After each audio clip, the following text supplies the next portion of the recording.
তো ক্যাম্প থেকে একটু আর কি বাইরে বেরিয়েছিলাম, ঠিক আছে। বাইরে বেরোনোর পর এই ভাই দুটো আর কি আমাদের এখানে আর কি এসেছিল একটু ঘুরতে। তো ঘুরে ঘুরে আসার পরে ভাই দুটো আর কি দেখে আর কি আমাকে চিনতে পেরেছে, মানে এরা আর কি আমার ভিডিও দেখে। তো অ্যাকচুয়ালি তো এখানে তো মানে প্রচুর মানুষের সাথে আমার দেখা হয় আর কি, সপ্তাহে দুদিন একটা প্রোগ্রাম হয় আর কি। তো সেটা বলতে পারছি না আমি যে কি প্রোগ্রাম কি বৃত্তান্ত, সেখানে প্রচুর মানুষের সেখানে একটা ভিড় জমে।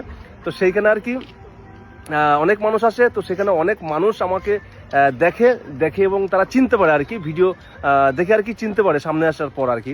তো তাদেরকে নিয়ে আমি কখনো ভিডিও করি না, কেননা তখন আমি প্রপার ড্রেসে থাকি, তো বর্দিতে থাকি। তো আমি তো এখন ধরুন সিভিল ড্রেসের মধ্যে রয়েছি, আর এই ভাই দুটো রয়েছে সিভিল ড্রেসে। তো ভাবলাম যে ভাই দুটোকে সাথে আপনার সাথে পরিচয় করিয়ে দিই, ঠিক আছে। ভাই বল কিছু তোরা দুই না। কি বলতে, আমার নাম হচ্ছে হিরক রায়, ঠিক আছে।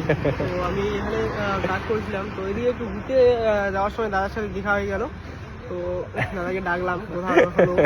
বলছি দাদা জিদ্দা তুমি এখানে, মানে ও ভাবতে পারছে না যে এখানে আমার ডিউটি আমার সাথে দেখা হবে আর কি। আমি ভাবতেই পারিনি এখানে ভিডিও দেখি। আর ভাই तू कहाँ का रहने वाला है? नेपाल। मैं तो दार्जिलिंग से बिलोंग करता हूँ एंड मेरा नाम प्रज्वल रॉय है। प्रज्वल रॉय।